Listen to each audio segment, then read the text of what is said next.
Okay, joining us now to help break all of this down is NBC News medical contributor Dr. Vin Gupta. So this is pretty eye-opening. The first thing we were just discussing in the break there is that we've all got to check our blood type to find out what our blood type is. So if you're type O, things are a little bit better for you. But let's say you know your blood type. How does that help you? Like, what can you do going forward? Good morning, Hoda.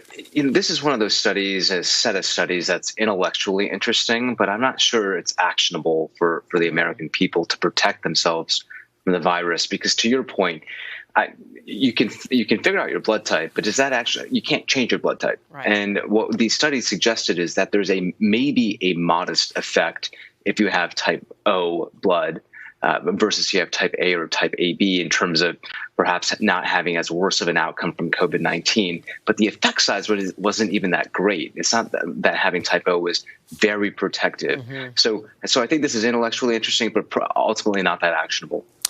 Dr. Gupta, with regards to gender, I mean, there have been a number of studies that have shown that men are more susceptible to contracting the virus, to dying from the virus. Do we know what it is about women's immune systems or women's bodies in general that seem to make them a bit more resilient when it comes to COVID-19?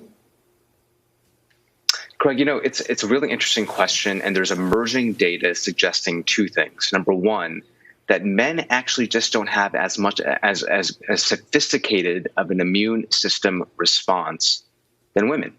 Women, it appears, have the type of, it's called adaptive immunity. They have white blood cells and other cells that are targeted towards COVID-19 that can actually eliminate the virus, whereas men tend to produce these chemicals that are called cytokines that just create a lot of inflammation throughout the body. Inflammation can help fight the infection, but it also is really damaging to vital organs and can cause a lot of problems. So that's number one. That's why men tend to do worse. And number two, it looks like men tend to have more of an enzyme in the body that facilitates entry of COVID-19 into human body cells versus women. So it's easier to get infected in theory if you're a man, and you also have a worse immune system response than if you're a female. So it's sort of that double whammy, which is why we think men have worse outcomes when exposed to COVID-19. And Dr. Gupta, quickly, the impact of COVID-19 effects and ethnicity.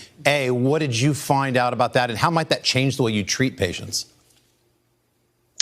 Carson, I think there's very, very early data suggesting perhaps there's some sort of genetic link across different ethnicities. And if you're a certain ethnicity, perhaps you might have an increased risk of a bad outcome from COVID-19. However, we do know communities of color, especially that have been hard hit, the biggest issues here are health inequities, structural issues in terms of healthcare access, early access to healthcare. Those are the biggest drivers of differential outcomes across demographics, more so than any type of genetic link that we know of right now.